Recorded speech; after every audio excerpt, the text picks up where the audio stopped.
presentation is an overview of the California Special Investigative Unit requirements from the perspective of the California Department of Insurance SIU compliance auditors. It is intended to take the mystery out of the audit and give insurers the information necessary to operate an SIU in compliance with the California SIU statutes and regulations. This video should be used in conjunction with other training. It partially satisfies the new hire orientation, integral anti-fraud annual, and SIU continuing training requirements. Nothing about this video presentation or its contents limits or diminishes an insurer's obligation to comply with all California SIU statutory and regulatory provisions. The California Department of Insurance conducts several types of audits and examinations of insurers. Each type of audit or examination has specific objectives. The audits conducted by the SIU Compliance Review Program specifically reviews the insurer's SIU to evaluate compliance with the California SIU statutes and regulations. The mission of the CDI Fraud Division is to protect the public and prevent economic loss through the detection, investigation, and arrest of insurance fraud offenders. To accomplish this, CDI partners with the insurance industry, other law enforcement agencies, and county district attorneys' offices. To be successful in this mission, we need insurers to be fully committed to fighting insurance fraud. CDI SIU Compliance Review Program auditors are part of the Fraud Division. We audit insurers conducting business in California to evaluate whether there is an SIU established that is compliant with the California statutes and regulations.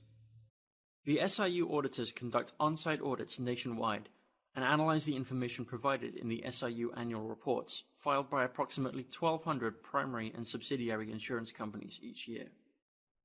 In addition, the auditors provide training to insurers on California SIU statutes and regulations, promote the identification, investigation, and reporting of suspected insurance fraud, and increase awareness of insurance fraud.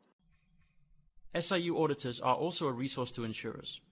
We welcome questions about California SIU compliance and the completion of the California SIU annual report. When in doubt, please contact us. We have an email box specifically set up for questions about the SIU annual report. The CDI has statutory and regulatory authority to conduct examinations of an insurer's SIU and related operations, including operations undertaken by entities under contract with the insurer. The Insurance Frauds Prevention Act requires all insurers licensed to conduct business in California to operate an SIU that investigates possible fraudulent claims by insureds or by persons making claims for services or repairs against policies held by insureds. However, there are 7 exceptions: reinsurers, title insurers, fraternal fire insurers, fraternal benefit societies, firemen, policemen, or peace officer benefit and relief associations, grant and annuity societies, and home protection. Regulations establish requirements for insurer SIUs. SIU is knowledgeable and adequately staffed. SIU and integral anti-fraud personnel written procedures are maintained and include all required topics. Insurance transactions with red flags are referred to SIU. SIU investigations comply with California SIU statutes and regulations. Referrals to CDI are accurate, timely, and complete. Required anti-fraud training must occur and be properly documented. SIU annual report is accurate and submitted timely. Information requests from CDI, district attorneys' offices, and other authorized governmental offices are responded to timely, i.e., 60 days for workers' comp and 30 days for all other lines. Non-compliance with all of the above, including information requests that are not responded to timely, will result in penalties as required by California SIU statutes and regulations. Insurers that do not comply with the California SIU statutes and regulations, including not responding timely to information requests from CDI and other authorized law enforcement agencies, will be assessed penalties in accordance with California SIU statutes and regulations. Up to $5,000 for each inadvertent act of noncompliance, and up to $10,000 for each willful act of noncompliance. Insurers are required to continuously maintain an SIU unit or division to investigate suspected insurance fraud. The insurer's SIU may be internal or external, may be a distinct unit or division, or SIU duties can be assigned to employees whose principal responsibilities are the investigation and disposition of claims. The adequacy of an insurer's SIU staff shall be determined by its demonstrated ability to comply with California SIU statutes and regulations. Insurers have been required to have an SIU since July 1, 1992. The SIU shall have the knowledge and ability required by regulations. Employees must have knowledge and/or experience in general claims practices, the analysis of claims for patterns of fraud, and current trends in insurance fraud, education and training in specific red flags, red flag events, and other criteria indicating possible fraud.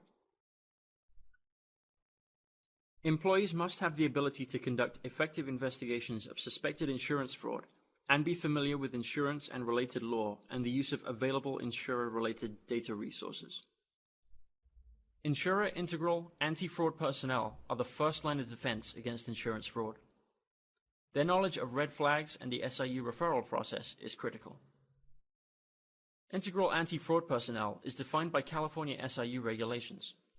They may include claims handlers, underwriters, policy handlers, call center staff within the claims or policy function, legal staff, or other insurer employee classifications performing similar duties. Integral anti-fraud personnel are not directly assigned to the SIU. Bottom line, this is anyone who is or may be involved with the processing of an insurance transaction. Regulations require that there are written procedures specifically for integral anti-fraud personnel. During a recent audit, we found that the insurer's integral anti-fraud procedures contained information on how to detect and identify suspected insurance fraud. However, the procedures did not provide any guidance on how to document and refer the claim to the SIU. The procedures must address all four of these topics. The regulations specifically identify 5 elements that the written procedures for integral anti-fraud personnel must contain: patterns or trends of possible fraud, red flags, events or circumstances present on a claim, behavior or history of persons submitting a claim or application, and other criteria that may indicate possible fraud. During SIU audits, we have often found that insurers' procedures simply restate the regulation. This is not acceptable. The procedure must explain the process used by the insurer to carry out the regulatory requirement.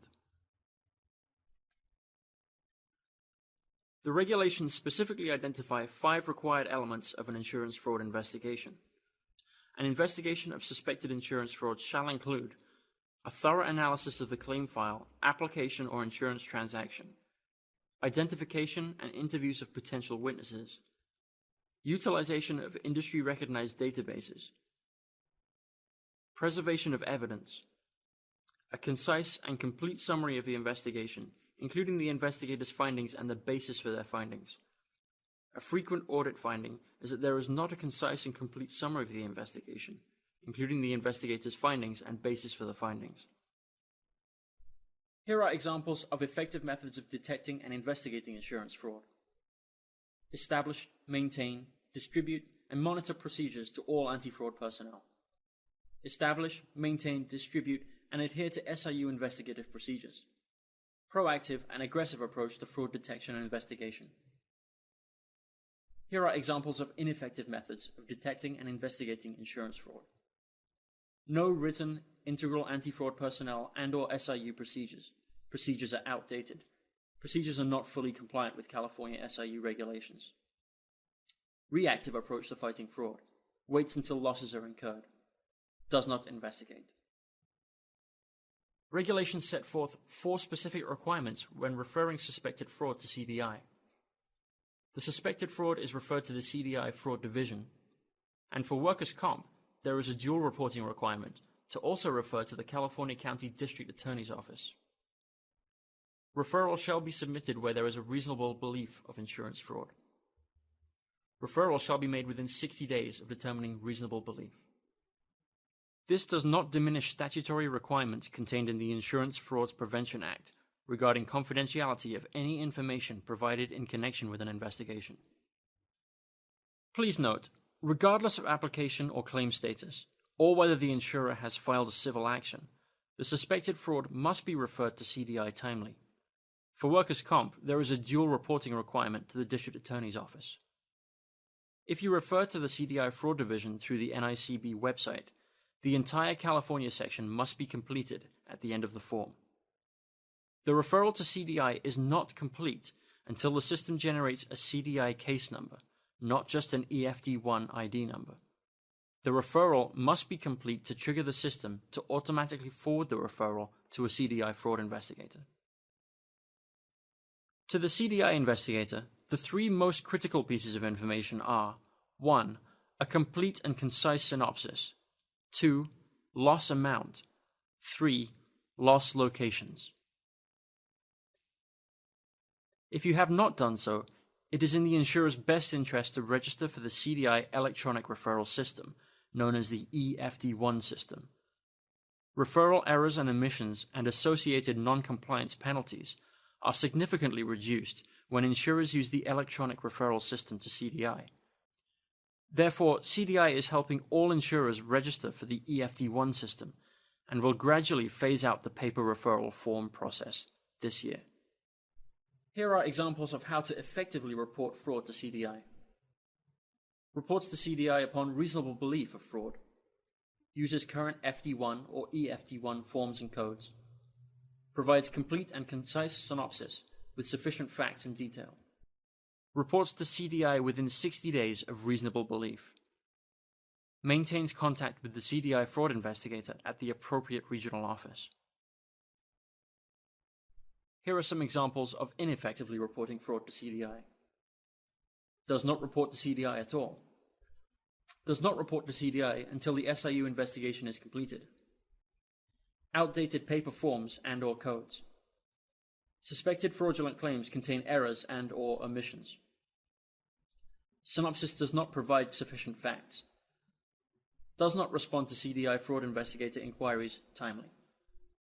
For all insurance lines except workers' comp, insurers have 30 days to respond to information requests from CDI, county district attorneys' offices, and other governmental law enforcement agencies. For workers' comp, insurers have 60 days to respond to information requests. A number of recent SIU audits were initiated because the insurer was not cooperating with CDI or DA requests for information. It is incumbent that the insurer respond timely or request an extension.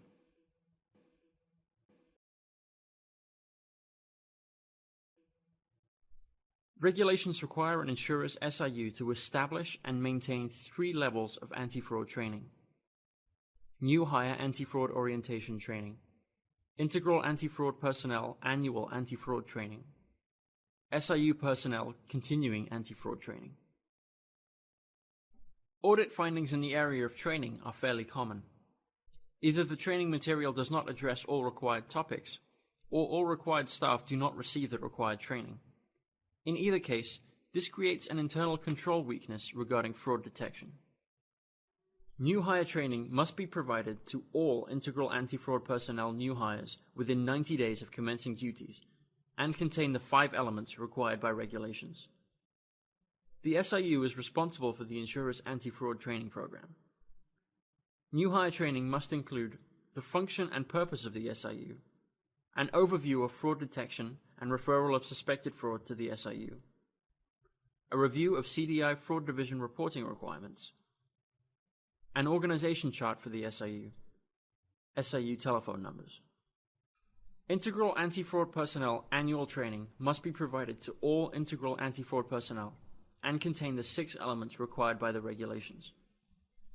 Function and purpose of the SIU, written procedures for identifying, documenting, and referring suspected fraud to SIU, identification and recognition of red flags or red flag events, changes to current procedures for identifying, documenting, and referring suspected fraud to SIU, CDI Fraud Division insurance fraud reporting requirements, introduction and review of existing and emerging insurance fraud trends.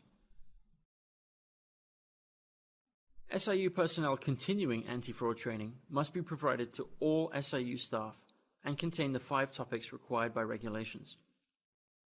Investigative techniques, communication with the CDI Fraud Division and other authorized governmental agencies, fraud indicators, emerging fraud trends, and legal and related issues.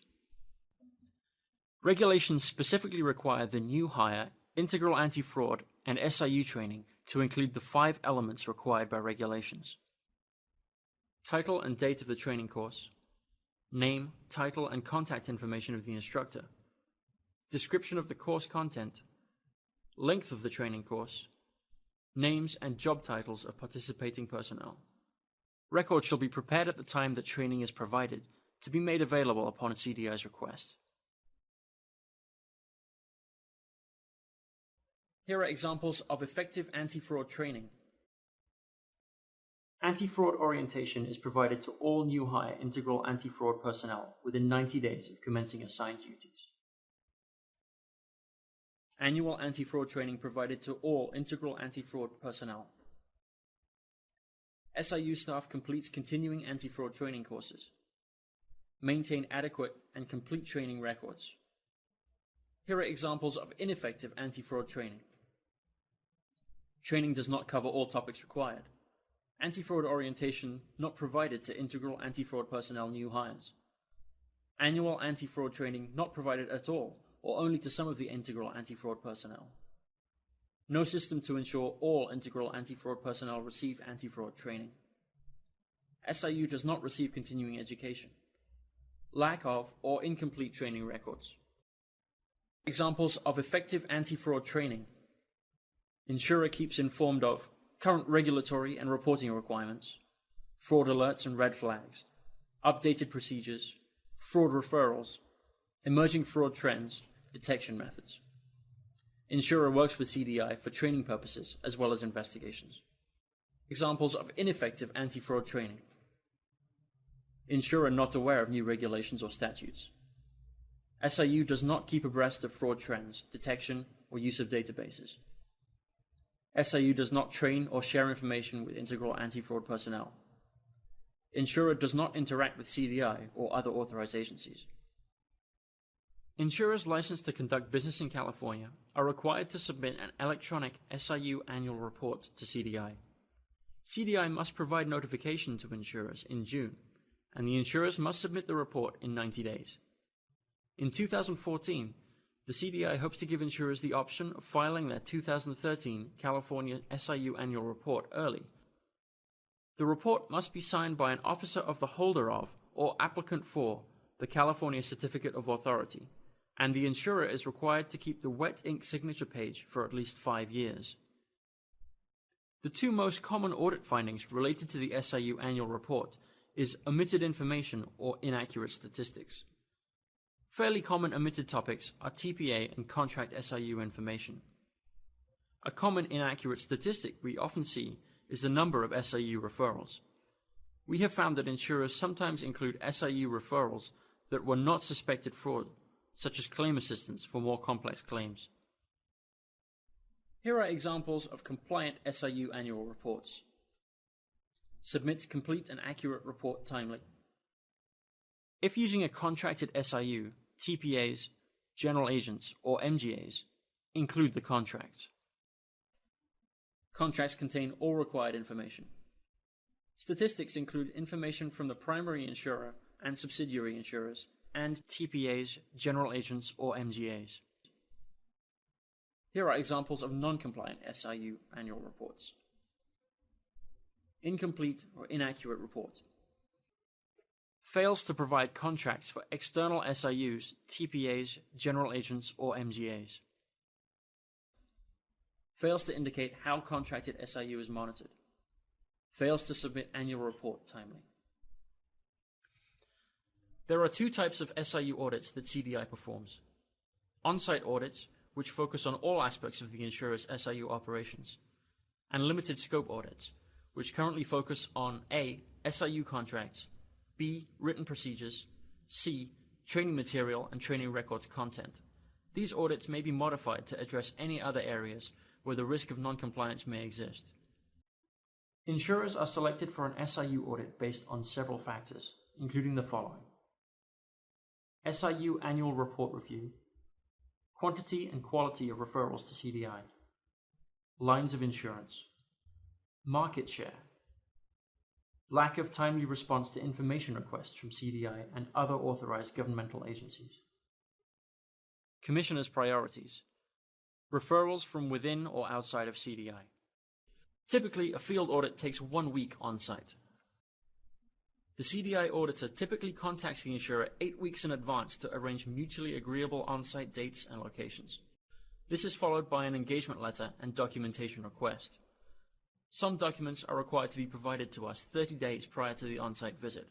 Other documents are required to be provided at the beginning of the on-site visit, and other documents may have been previously provided with your most recent SIU annual report.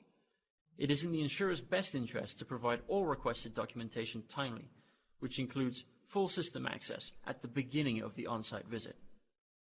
The on-site visit consists of an entrance conference, analysis and testing of insurer documentation, and closes with an exit conference. Potential findings are discussed at the exit conference. The on-site visit is followed by the release of a preliminary or draft report approximately 3 months later. The insurer has 30 days to provide a corrective action and compliance plan, or CACP, in response to the findings contained in the preliminary report. Insurers are encouraged to work with the CDI audit team when writing their CACP. A final report is issued at approximately 60 days after receipt. The CACP for each finding is reviewed by the CDI audit team and is either accepted or rejected. Rejected CACPs may subject the insurer to penalties. Here are the documents that the CDI audit team will typically look at to determine compliance with statutes and regulations. Anti-fraud documents and other information are examined prior to, during, and after the on-site visit. SIU staffing and performance.